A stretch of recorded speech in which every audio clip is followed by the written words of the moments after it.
Сәлеметсіздер ме балалар? Бүгінгі сабаққа қош келдіңіздер.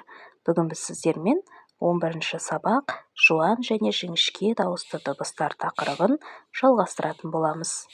Бірінші жаттығу: өлеңді мәнерлеп оқы, жаттап ал. Әже. Мейірімі жібектей, күндей ыстық құшағы, ет жүрегі елжіреп, құлыным деп құшады. Жан жуытпай маңына, ас сақтайды кәрі-әжем, бес-ап келсем алдында, биік дейді дәрежем. Өлең авторы Сырбай Мәуленов. Балалар, енді осы өлеңге байланысты берілген тапсырмаларға, яғни сұрақтарға жауап берейік. Бірінші сұрақ: әженің құшағы неліктен күнге теңеген? Балалар, өлеңде әженің құшағын күнге теңеген, себебі әже күндей нұрын төгіп, жылулығын шашып жүретін мейірімді жан. Сондықтан да әжені күнге теңеген. Өлеңдегі сөздерден жіңішке дауысты дыбыстарды тап. Балалар, бұл өлеңдегі, яғни өлең сөздеріндегі жіңішке дауысты дыбыстар, олар ә, е, і, ү әріптері.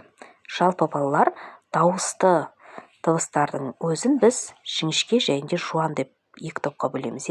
Жіңішке дауысты дыбыстар ә, е, ү, і. Екінші жаттығу: нүктелердің орнына тиісті әріптерді қойып, көшіріп жаз. Балалар, бұл жерде біз бірінші суретте күрек, екінші суретте бүркіт, үшінші суретте көбелекті көріп тұрмыз. Олай болса, бірінші суретке к-дан басталып, к-дан аяқталып күрек деп жазамыз, екінші суретке бүркіт деп жазамыз, ал үшінші суретке көбелек деп жазамыз. Сөздердің айтылуы мен жазылуын салыстыр дейді. Олай болса, балалар, күрек сөзі, балалар, бұл сөз жазылғанда күрек болып жазылады, ал айтылғанда күрек болып естіледі екен. Бүркіт сөзі бүркіт деп жазылады, бүркіт деп айтылады екен. Ал көбелек сөзіне келетін болсақ, көбелек деп жазамыз, көбелек деп естіледі екен. Үшінші жаттығуға назар аударыңыздар. Жаңылтпашты тыңда. Әсел ән салды, әжесі тамсанды, әсет аң салды, атасы тамсанды.